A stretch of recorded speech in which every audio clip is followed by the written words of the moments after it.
This is a Cruisetube educational film.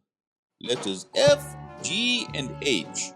Part 6 of the A to Z of cruise culture. The indispensable guide for the man about ship. To understand the rules, rituals, regulations, and realities of the modern cruise ship, in order to avoid rudeness, resentment, and regret. Here, ladies and gentlemen, we go!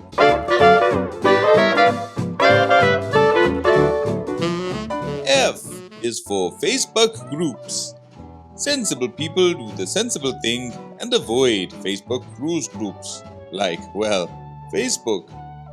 If you want to pretend that removing gratuities is okay, or rightly call people disgusting for doing so. Want confirmation that an Aerosmith t-shirt and flip-flops are fine for formal night in the MDR, or to call people peasants for not owning a tiara. If you want to argue endlessly about drinks packages, well, you know where to go. F is for fear. If you've ever received a survey from Cunard, you'll have been asked to strongly agree, disagree, or strongly disagree that you would feel out of place at the theatre. Like many regular cruisers, I head to the theatre on autopilot after dinner every single blinking day. Far from being pretentious or exclusive, cruise ship theatres are doing their bit to bash down the class walls. For every string quartet, there's an audience with Dorian from Birds of a Feather. For every production of Brief Encounter, there's some song and dance featuring a man dressed as a hippopotamus. And for every enjoyable show, there's a Cunard or P&O comedian. Be you a prince, a priest, a pugilist, or peasant, the cruise ship theatre welcomes you. G is for gymnasium. Let's be honest, you chunky little monkeys. This is the hardest G spot to find for most cruise ship guests. G is for grills. How does one know if a fellow passenger is traveling in grills? Well, like vegans or pescatarians, we are looking at you, traveling light. You won't need to wonder. They will tell you repeatedly. G is for gratuities. Ugh, I can't even. You people sicken me. H is for hyacinth. Everyone on every ship knows who hyacinths are. If you don't, well then, it's you.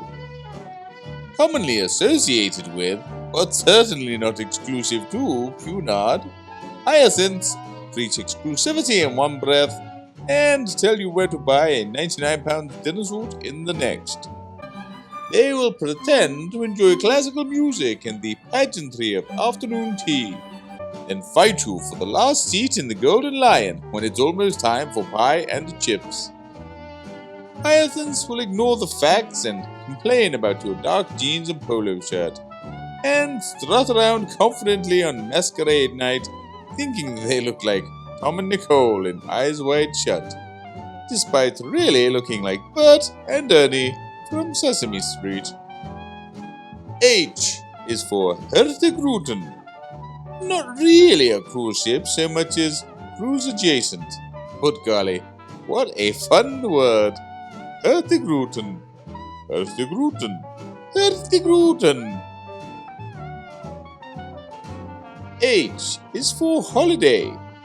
It often brings tears to my eyes, standing at the top of the gangway on debark day, seeing my real life waiting for me at the bottom. Ship time is precious. Don't let minor inconvenience become a major PITA. If you want a drinks package, get one.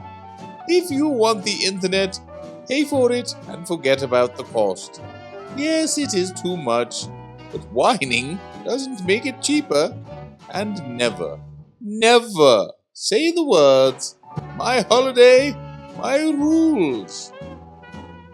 We trust that this edutainment infomercial has suitably educated and enlightened you on the dangers, delights, and dubious dining options presented to the seafaring society. Join us next time where the letters I, J, and K will be getting quite the walloping, just like the buffet. Hey, Dave? Until then, keep your lanyard visible, tower clips firmly in place, and don't be an F, G, or H hole. Remember, at sea, nobody can hear you passively aggressively sigh. Ministry of Cruisetube, letters F, G, and H. Done!